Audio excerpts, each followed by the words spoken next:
Hi friends, నేనేనండి మీ కరీంనగర్ పిల్ల. మీ అందరి కోసం ఒక వీడియో తీసుకొచ్చాను మల్లన్న బోనాల గురించి. ఈ బోనాలు చూస్తుంటే ఒక ఫెస్టివల్ అనిపిస్తుంది. అమ్మో ఎన్ని బోనాలు!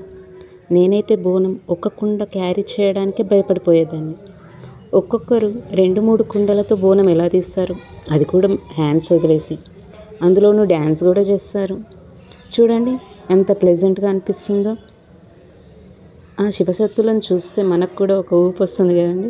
ఇంకే చూడండి, ఎంజాయ్ చేయండి, లైక్ చేయండి, సబ్స్క్రైబ్ చేయడం మర్చిపోకండి.